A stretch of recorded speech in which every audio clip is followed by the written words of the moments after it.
Pakistan affairs हमने last class में पढ़ा था। हमने ये ऑल इंडिया मुस्लिम लीग बनवा ली थी लास्ट वीक में कि ये कैसे बनी, क्यों बनी, क्या काजेस थे इसके, क्यों हुआ, ये सारा बैकग्राउंड आपको समझा दिया था ऑल इंडिया मुस्लिम लीग का। आज हम पढ़ते हैं जो चीज वो है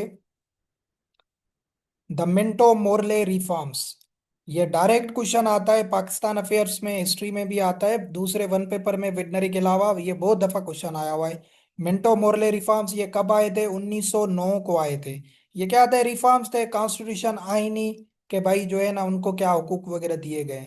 तो ये इन दोनों नाम थे, मिंटो मोरले ये ब्रिटिश थे, तो इनके नाम से ये रिफॉर्म्स आए थे 1909 में।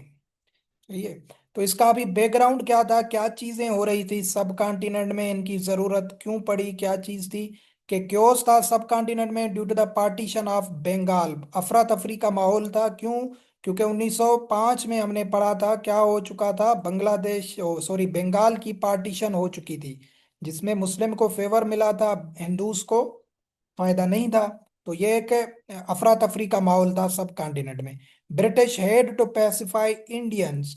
ब्रिटिश का था कि इंडियंस को थोड़ा सा पैसिफाई किया जाए, उन पे रहम किया जाए या उनको थोड़ा सा स्पेस दिया जाए। जो लॉर्ड मिंटो था उन्होंने किया कि Indian must be given constitutional right to carry British rule. Minto जो था उसने ये एडवाइस दी कि इनको कुछ हुकूक दिए जाएं हमारे रूल के अंदर ही। तो उनको नाम दिया गया 1909 में रिफॉर्म्स, जिसमें मैक्सिमम रिप्रेजेंटेशन होनी चाहिए। अभी इनको पढ़ते हैं क्या क्या चीजें थी, क्या थे इसके साइलेंट फीचर्स ब्रिटिश के इस रिफॉर्म्स में। कि गवर्नर जनरल की जो एग्जीक्यूटिव काउंसिल थी उसका नंबर पहले 16 था, अभी उनमें 60 मेंबर्स को रखा गया। ये याद रखने की जरूरत नहीं है, ठीक है, ये वेरी वेरी इंपॉर्टेंट है, जो एमसीक्यूज में भी आता है कि Muslims were given the right of separate electorate.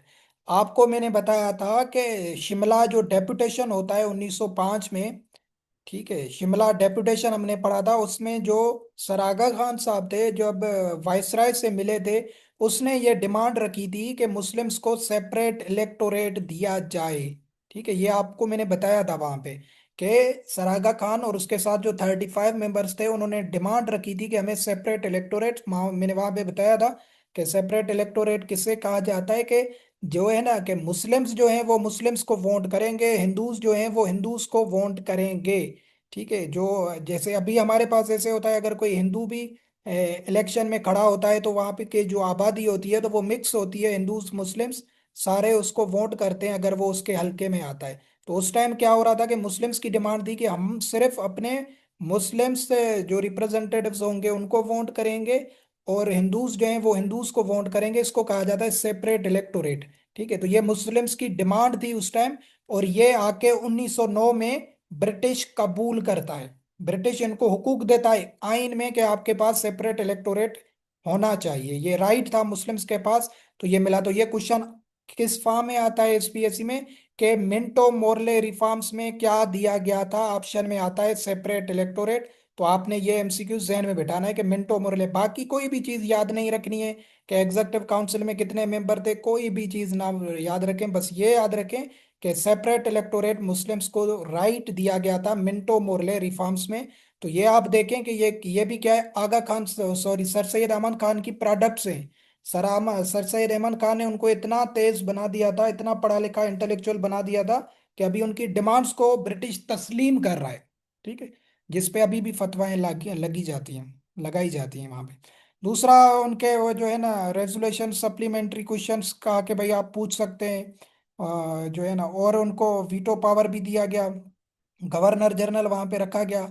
और इंडियंस जो थे जिसमें मुस्लिम्स एंड हिंदूज, उनको वायसराय की काउंसिल का कमेटी में भी फर्स्ट टाइम जो है ना इंक्लूड किया गया। तो ये मिंटो मोरले रिफॉर्म्स था। ऑल इंडिया मुस्लिम लीग ने इसको वेलकम किया, कांग्रेस ने इसको अपोज किया। और आप समझ सकते हैं कांग्रेस ने इसको अपोज क्यों किया, हिंदूज की जो पार्टी थी, क्योंकि मुस्लिम्स को सेपरेट इलेक्टोरेट मिल गया और उन्हें पता था बंगाल में सबसे ज्यादा मुस्लिम्स हैं, पंजाब में ज्यादा मुस्लिम्स हैं, तो इनके रिप्रेजेंटेटिव्स ज्यादा हो जाएंगे। तो मुस्लिम्स का अभी जो वॉइस था वो सुन सकते थे ब्रिटिश ऊपर, सेपरेट इलेक्शंस उनको मिल चुका था। ठीक है, तो ये सिंपल सा है मिंटो मोरले रिफॉर्म्स, बट ये पेपर में आता है कि क्वेश्चन के कब आया था, 1909 में आया था मिंटो मोरले रिफॉर्म्स, और इसमें मुस्लिम्स को सेपरेट इलेक्टोरेट्स दिए गए थे। ये बस एक पॉइंट आपने जहन में बिठानी है, बाकी कोई चीज आपके काम की नहीं है। फिर होता है लखनऊ पैक्ट। ठीक है, ये अभी आपने याद रखना है, ये भी एमसीक्यूज में डायरेक्ट क्वेश्चन है। लखनऊ पैक्ट कब हुआ था? 1916 में हुआ था, 1916 में ये साइन किया गया था। कायदे आजम और गांधी, मतलब all India Muslim league and Congress. तो लखनऊ पैक्ट उसको कहा जाता है। क्या होता है इसके बैकग्राउंड में, क्या क्या चीजें लखनऊ पैक्ट में? कायदे आजम ने ज्वाइन किया था ऑल इंडिया मुस्लिम लीग को 1913 में। ये मैंने आपको वन लाइनर्स पाकिस्तान अफेयर में नोट्सों में बताया था कि कायदे आजम ने मुस्लिम लीग को कब ज्वाइन किया था, 1913 में। और जो है ना वो अभी न्यू पॉलिसीज लेके आया कायदे आजम, जैसे कायदे आजम ने ज्वाइन की। वर्ल्ड वार भी दुनिया में, आलमी जंग भी 1914 में शुरू हो जाती है, ये भी आपको बताया हुआ है। तो ब्रिटिश उसमें मेजर एक्टर था। जर्मनी के खिलाफ ब्रिटिश जंग लड़ रहा था, आलमी जो पहली जंग लगी थी 1914 में। तो ब्रिटिश वहां बिजी था। New politics in subcontinent started in which Hindu-Muslim unity was advocated in order to pressurize British government during war situation। तो ब्रिटिश जब जंग आलमी जंग में बिजी था, तो यहाँ पे सब कॉन्टिनेंट में क्या होता है कि ये यूनाइट होते हैं। थोड़ी बहुत इनमें यूनिटी दिखाई जाती है, मेजोरिटी का जो है ना ये दिखाते हैं वहां पे सब कॉन्टिनेंट में कि क्या कि हम दोनों साथ रहें और ब्रिटिश को प्रेशराइज करें, क्योंकि ब्रिटिश अभी वार सिचुएशन में, हम उसको दबा सकते हैं। और ये आप देखेंगे ये पहला पैक्ट होता है जहाँ पे ये दोनों साथ होते हैं, इकट्ठे होते हैं, Muslims and Hindus, Lucknow pact. इसके बाद फिर टूट जाएंगे, फिर एक दूसरे के साथ लड़ना शुरू करेंगे। तो many sessions were called between Congress and all India Muslim League, दोनों के सेशंस बुलाए गए। Gandhi and Quaid-e Azam attempt to unite India against British government, इन दोनों ने कोशिश की कि जितने भी इंडियंस हैं इनको यूनाइट किया जाए ब्रिटिश के against. A first ever pact was signed in 1916, namely Lucknow pact. तो ये पैक्ट साइन किया गया जिसका नाम है लखनऊ पैक्ट, जो था 1916 में। तो ये क्वेश्चन आपका सिर्फ एमसीक्यूज फॉर्म में यहाँ तक है कि लखनऊ पैक्ट कब साइन किया गया, 1916 में, बस। बाकी सिर्फ आपकी हिस्ट्री के लिए आपको चीजें बताता हूँ। हिंदूज एग्रीड द राइट, क्योंकि हिंदूज को इशू था ना सेपरेट इलेक्टोरेट पे, कि इस पैक्ट में क्या किया गया कि हिंदूज ने कहा कि हम आपकी ये बात मानते हैं सेपरेट इलेक्टोरेट वाली। आपको हमारे साथ एक सौदा करना होगा, जाहिर है हम आपकी एक बात मानते हैं, तो सेपरेट इलेक्टोरेट हिंदूज ने इस पे एग्री किया। Hindus admitted Muslim one third representation in imperial legislation, जो लेजिस्लेशन की बॉडी थी वहां पे, असेंबलीज वगैरह, वहां पे मुस्लिम्स को वन थर्ड रिप्रेजेंटेशन दी गई। मतलब 100 है तो 100 का वन थर्ड जो है ना मुस्लिम्स को सीटें दी जाती थी। फिर लखनऊ पैक्ट में क्या होता है, weightage formula was proposed under which Muslim got less representation than their population in those province where there were in majority and more in provinces there were in minority. ठीक है। अभी ये वेटेज फार्मूला गांधी और कायदे आजम ने introduce करवाया। गांधी ने कहा कि हम आपकी कांग्रेस आपकी सेपरेट इलेक्टोरेट को मानेगा, आप इस पे साइन करेंगे वेटेज फार्मूला पे। इसका मकसद ये था कि जिस प्रोविंस में, अगर फॉर सपोज मुस्लिम जिस प्रोविंस में मिनॉरिटी में है, तो मुस्लिम्स को ज्यादा रिप्रेजेंटेशन दी जाएगी।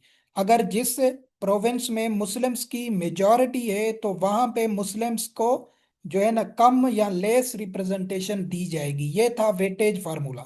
समझ नहीं आया? दोबारा बताता हूँ कि क्या था कि जिस प्रोविंस में मुस्लिम्स मिनॉरिटी में होंगे, बहुत ही कम तादाद में होंगे, वहां पे मुस्लिम्स को रिप्रेजेंटेशन ज्यादा दी जाएगी असेंबलीज में।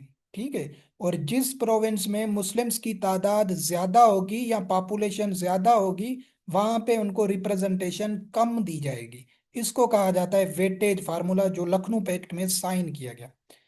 तो इसका क्या होता है, बाकी और चीजें भी थी आपको याद नहीं रखनी है। अभी रिएक्शन क्या था, यहाँ पे मिक्स रिएक्शन था।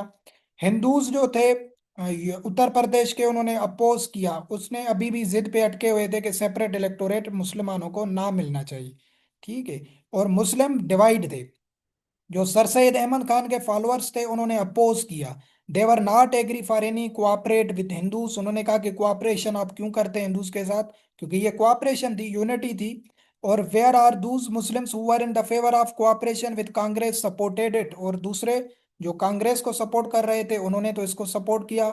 सर सैयद अहमद खान के फॉलोअर्स ने इसको रिजेक्ट कर दिया। तो ये मुस्लिम्स का मिक्स रिएक्शन था। तो बंगाल के जो मुस्लिम थे स्ट्रांगली अपोज किया। क्यों किया? क्योंकि मैंने आपको बताया कि बंगाल में सबसे ज्यादा मुस्लिम की मेजॉरिटी थी। तो यहाँ पे वेटेज फार्मूला में उनके साथ ज्यादती हो गई कि क्योंकि हम पॉपुलेशन में बंगाल में ज्यादा हैं, और हमारे ऊपर जो बंदा होगा रिप्रेजेंटेटिव होगा वो हिंदू होगा। क्योंकि यही वेटेज फार्मूला में तय किया गया था ना कि जहाँ पे मुस्लिम ज्यादा होंगे वहां पे रिप्रेजेंटेशन हिंदूज के पास होगी, और जहाँ पे मुस्लिम्स कम होंगे मिनॉरिटी में होंगे वहां पे मुस्लिम्स को रिप्रेजेंटेशन हिंदूज के ऊपर दी जाएगी। तो बंगाल के जो मुस्लिम्स थे उन्होंने भी इसको अपोज किया, क्योंकि वो मेजॉरिटी में थे। उन्होंने कहा हमारे ऊपर अभी हिंदू रिप्रेजेंटेटिव आ जाएगा और उनकी पॉलिसीज हमारे खिलाफ होंगी। तो ये था लखनऊ पैक्ट, जिसपे आपको मिक्स रिएक्शन नजर आता है। इंपॉर्टेंस क्या थी? Hindu first and last time accepted the separate electorate, however Bengal Muslims paid heavy prices. Congress accepted All India Muslim League as sole Muslim representative party in subcontinent। इसकी इंपॉर्टेंट ये है कि ये लास्ट बार हिंदूज जो है सेपरेट इलेक्टोरेट को तस्लीम करते हैं, और कांग्रेस ने यहाँ पे एक्सेप्ट किया कि ऑल इंडिया मुस्लिम लीग भी एक सब कॉन्टिनेंट में पार्टी है, वरना वो ऑल इंडिया मुस्लिम लीग को नहीं मानते थे। तो इन्होंने क्या, political maturity between all India Muslim and Congress में ये दोनों ने मेच्योरिटी भी दिखाई कि आपस में बैठ के बातें की। वेरी इंपॉर्टेंट एमसीक्यू है ये वाला, काफी दफा पेपर में एसपीएससी में आया है। Quaid-e Azam was called the ambassador of Hindu and Muslim unity by Sarojini Naidu. ये कांग्रेस की लीडर थी सरोजनी। इन्होंने कायदे आजम को टाइटल दिया था लखनऊ पैक्ट में the ambassador of Hindus and Muslim unity. काफी दफा एमसीक्यूज में आया है कि कायदे आजम को ambassador of Hindu Muslim unity किसने टाइटल दिया था? वो दिया था सरोजनी निधु ने। और ये कब हुआ था? लखनऊ पैक्ट के बाद हुआ था। तो जब ये साइन किया गया तो कायदे आजम को ये टाइटल दिया गया था कि ये आप जो हैं वो हिंदू और मुस्लिम की यूनिटी के सफीर हैं। ये इस बेगम ने दिया था, ये मैडम जो है ना ये फीमेल है सरोजनी निधु। ठीक है।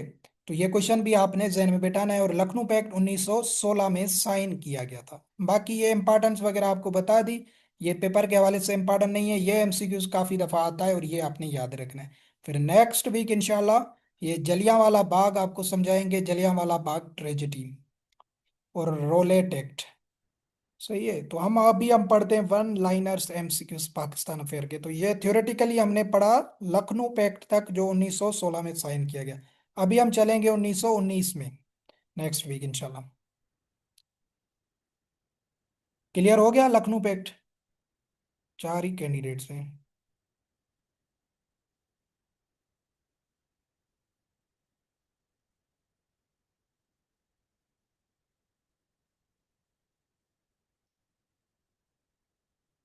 चलो वेरी गुड।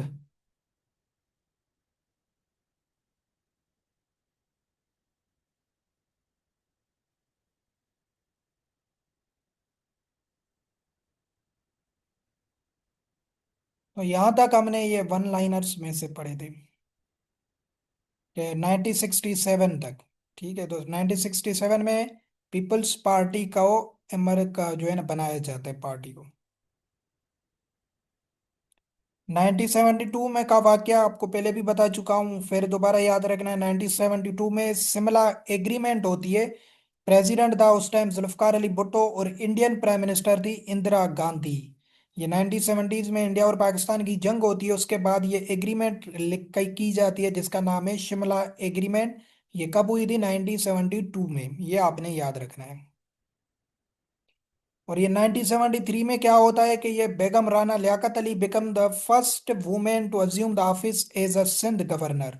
तो यहाँ से ये ईयर तो नहीं पूछा जाता, ये क्वेश्चन आता है कि वो कौन सी फर्स्ट वुमेन है जिनको गवर्नर बनाया गया था।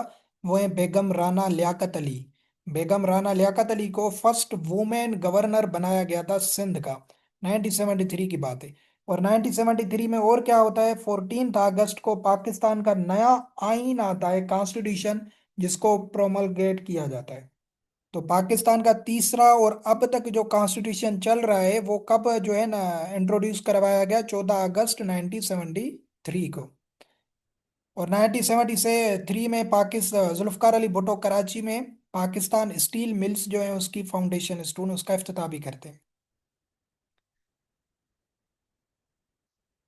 1974 में क्या होता है? पाकिस्तान बांग्लादेश टूट चुका था।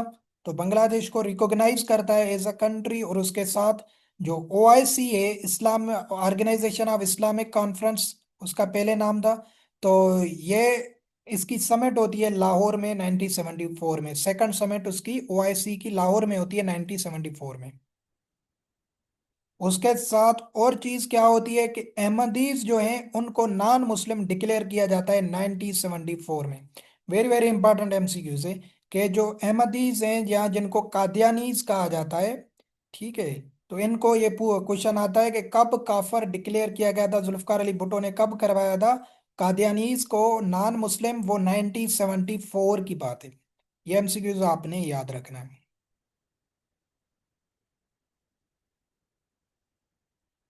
1979 में क्या होता है, 1979 में हमारे साइंटिस्ट थे डॉक्टर अब्दुल सलाम, इनको नोबेल प्राइज मिलती है फिजिक्स में। पहला पाकिस्तानी था ये।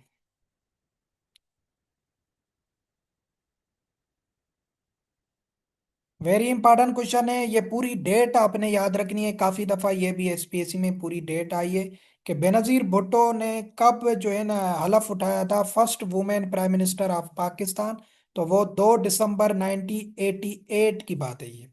2 दिसंबर 1988 में शहीद बेनजीर भुट्टो ने जो है ना हलफ उठाया था as a first women prime minister of Pakistan. तो वो पहली दफा कब बनी थी, 2 दफा बनी थी।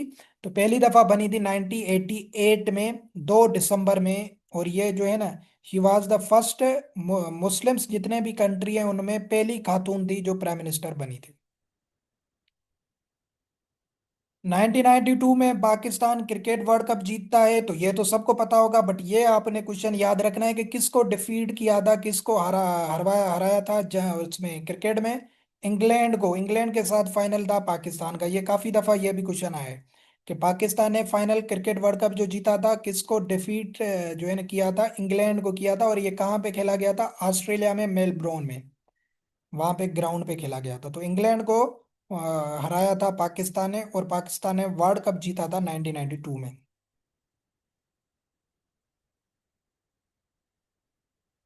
फिर ये 1988 में पहली दफा प्राइम मिनिस्टर बेनजीर भुट्टो बनती हैं, फिर सेकंड टाइम बनती हैं 1993 में।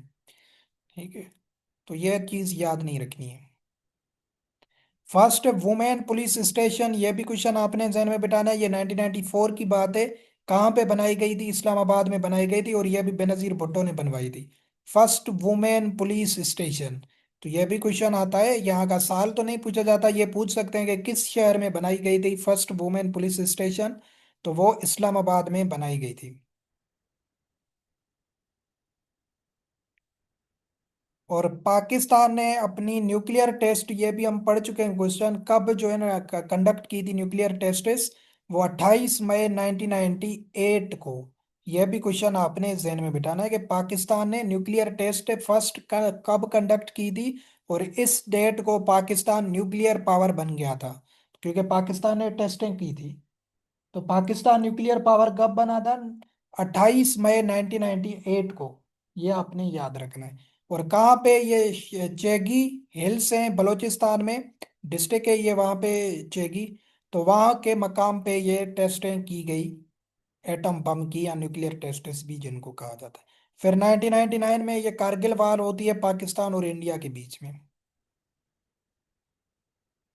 2006 में doctor Shamshad Akhtar assumed the office as the State Bank governor, having the first women governor of State Bank of Pakistan. Very important question है ये, अभी रिसेंटली दिसंबर के मंथ में 2025 में डॉक्टर शमशाद अख्तर की डेथ हो चुकी है। तो ये पहली खातून थी जिनको स्टेट बैंक ऑफ पाकिस्तान का गवर्नर बनाया गया था, first women governor of State Bank of Pakistan. तो साल याद नहीं रखना है, बस ये क्वेश्चन आपको पता हो कि अगर क्वेश्चन आ जाए कि first women governor state Bank of Pakistan, तो वो है डॉक्टर शमशाद अख्तर। बेनजीर भुट्टो को असोसिनेट कब किया गया रावलपिंडी में, 27 दिसंबर 2007 को। 18वीं अमेंडमेंट, ये भी क्वेश्चन आता है, ये 2010 में पास की गई, जो है 8 अप्रैल 2010 को।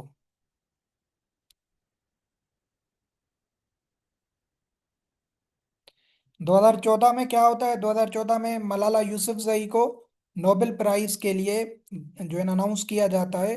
पीस में इनको नोबेल प्राइज मिला था, 2014 की बात है। तो पाकिस्तान में दो लोग हैं जिनको नोबेल प्राइज, एक तो 1979 में बता दिया आपको।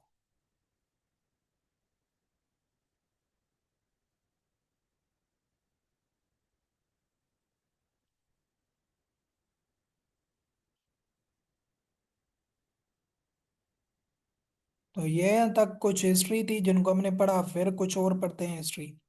मुगल एम्पायर का फाउंडर कौन है? बाबर है, जहीरुद्दीन बाबर। 1526 में इब्राहिम लोदी को शिकस्त दे के मुगलों का इसने जो है ना वहां पे क्या कहते हैं एम्पायर बनाया था जहीरुद्दीन बाबर ने। लास्ट मुगल एम्पायर कौन सा था, बादशाह कौन सा था? बहादुर शाह जफर, जिनको वार ऑफ इंडिपेंडेंस में ब्रिटिश ने काबू कर लिया था, ये हमने आपको बताया था। बाबर का मकबरा कहाँ पे, कबर कहाँ पे? काबुल में, अफगानिस्तान में। इनको कहा जाता है, जहां पे बाबर ने इब्राहिम लोदी को शिकस्त दी थी, इसको कहा जाता है the first battle of Panipat. ठीक है। शेरशाह सूरी ने क्या किया? इसने ग्रांड ट्रंक रोड, जिसको जीटी रोड कहा जाता है, ये किसने बनवाया था? जीटी रोड शेरशाह सूरी ने बनवाया था। जहांगीर, जहांगीर का मकबरा कहाँ पे? लाहौर में है। तो ये भी मुगल के बादशाह थे जहांगीर, इनकी कब्र कहाँ पे? लाहौर में है। शाहजहां कहाँ पे? शाहजहां आगरा में, उत्तर प्रदेश। आगरा यूपी, वहां पे शाहजहां की कब्र है, इंडिया में, जिन्होंने ताजमहल बनाया था। Shah Jahan constructed the Taj Mahal. Red fort Delhi, जिसपे अभी धमाका भी हुआ था इंडिया में।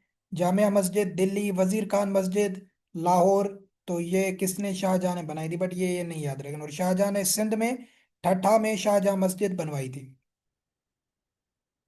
तो ये फर्स्ट बैटल ऑफ पानीपत 1526 में, ये हम पढ़ चुके हैं, बाबर ने इब्राहिम लोदी को शिकस्त दी थी। सेकंड बैटल ऑफ पानीपत 1556 में होती है। इसमें जो है ना हेमू किंग था, उसको अकबर ने शिकस्त दी थी। जो है ना, तो ये अकबर ने ये जंग लड़ी थी। तो अकबर किंग बन गए थे, उस टाइम किंग बने हुए थे, छोटे थे बहुत। फिर थर्ड बैटल ऑफ पानीपत, तीन बैटल ऑफ पानीपत होती है। एक तो हुई 1526 में, जिसमें बाबर ने शिकस्त दी इब्राहिम लोदी को। फिर सेकंड होती है जो है ना 1556 में, जिसमें अकबर ने शिकस्त दी हेमू को। और थर्ड होती है बैटल ऑफ पानीपत 1761 में, जिसमें ये अहमद शाह अब्दाली जो था, इसने मराठास को शिकस्त दी थी, सिखों को। अहमद शाह अब्दाली ये अफगानिस्तान से आया था, इसको बुलाया गया था इंडिया में। तो ये थर्ड बैटल ऑफ पानीपत जगह का नाम है, वहां पे हुई थी।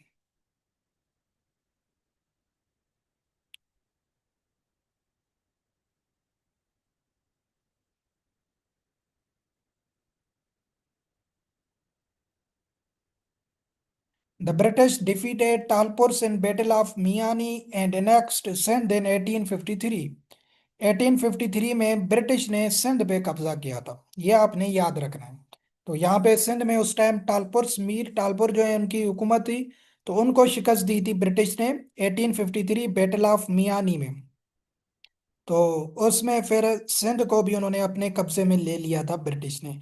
फिर ब्रिटिश आगे बढ़े, उन्होंने पंजाब को भी शिकस्त दी। पंजाब में ये राणा रंजीत सिंह थे, सिखों की हुकूमत थी। तो उनको भी शिकस्त देके 1849 में पंजाब को भी ब्रिटिश ने अपने कब्जे में लिया था, जो भी पाकिस्तान में है। ठीक है। तो सिंध को 1853 में कब्जे में लिया, पंजाब को 1849 में कब्जे में लिया। इंडियन नेशनल कांग्रेस, ये भी हम पढ़ चुके हैं, 1885 में बनाई गई। रिटायर्ड सिविल सर्वेंट थे एलन ऑक्टेविन होमी, ये बता चुका हूँ ऑलरेडी आपको, इन्होंने जो है आइडिया दिया था, यहाँ बनाई थी इसने। और चंदर बुनराजी जो थे इंडियन नेशनल कांग्रेस के पहले प्रेसिडेंट बने थे। और हम आते हैं all India Muslim league. All India Muslim league को 1905 में बनाया गया, दिसंबर के मंथ में। और पहला प्रेसिडेंट था सर आगा खान। ठीक है। तो इनका कांग्रेस का पहला प्रेसिडेंट चंदर बुनराजी था। और बनाई किसने थी? ऑक्टवन होमी साहब ने बनाई थी। तहजीब उल इखलाक, ये आपको बता चुका था, सर सैयद अहमद खान ने ये मैगजीन लॉन्च करवाई थी सब कॉन्टिनेंट में। फिर उन्होंने एमओ कॉलेज बनवाई, उसकी इनाग्रेशन किसने की? ये भी थ्योरी में भी बता चुका था, वहां पे तब वायसराय था लॉर्ड लीटोन, उसने इसकी की थी इनाग्रेशन, इफ्तिताह किया था। यह बात है 1877 की। 1875 में स्कूल बनाया, मोहम्मदियन एंग्लो ओरिएंटेड स्कूल। फिर उसको 2 सालों के बाद कॉलेज किया गया, जिसकी इनाग्रेशन की थी लॉर्ड लीटोन ने। फिर इसको 1920 में यूनिवर्सिटी का जो है ना मकाम दिया गया था। सिंध मदरसतुल इस्लाम, ये अभी कराची में भी है, तो ये हसन अली आफंदी ने बनाया था। ठीक है, सिंध मदरसतुल इस्लाम। ठीक है, तो ये हसन अली आफंदी साहब थे सिंध से, इन्होंने बनवाया था सिंध मदरसतुल इस्लाम। तो यहाँ तक क्वेश्चंस करते हैं आज के पाक